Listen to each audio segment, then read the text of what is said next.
Question number 14. And this question here is asking, what is a rate law for the following mechanism? Okay, so we have step one, okay, rate law for following mechanism. So this is more of a conceptual question. I'll show you why.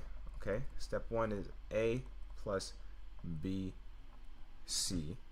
Step two is A plus C D, and overall 2A plus B D. And as you can see, it makes sense because each part cancels out. Theoretically, we have the C's here that cancel, and so we have 2A plus B turns to D. So this makes sense.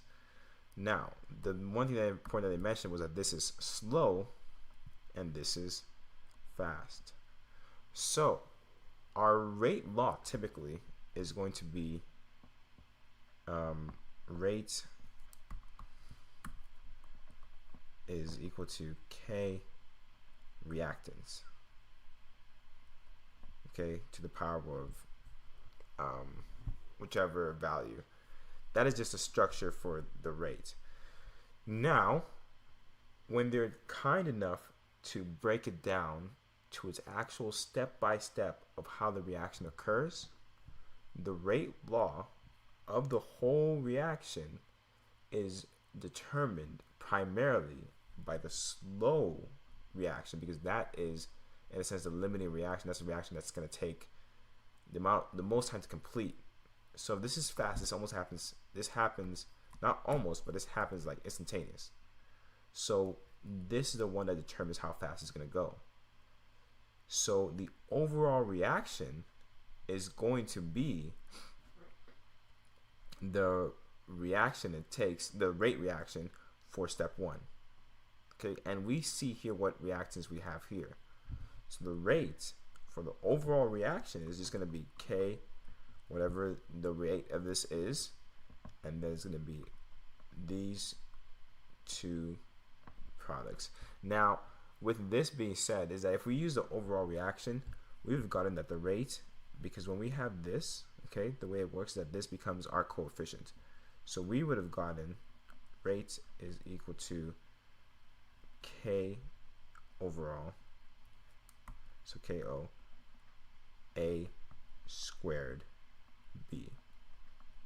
Alright, that would have been something that would have thrown us off because of the fact that, oh, we just see the overall reaction.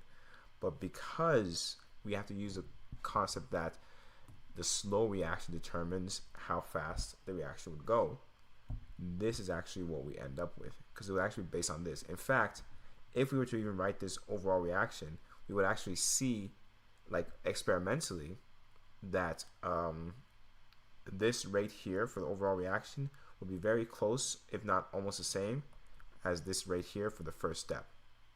If for some reason they said the step 2 was the slow rate, our rate overall would be K2 for the second one, A, because we still have a coefficient each time of 1, C, that would be our rate if it was slow for the second step. Okay, as you can see here, the reaction mechanism and the rate law is obtained by comparing reaction rates with reactant concentrations. Okay, and the rate determining step is the one that goes slower, the slowest step in the actual reaction. Okay, so with this being said, exactly, our first step is the rate determining step because it's a slower one. So then the first one has a K1 and then the other one has K2 as I showed here. And because then we're trying to find out the overall reaction and we have that rate determine step, that is going to be the one that determines your overall rate period.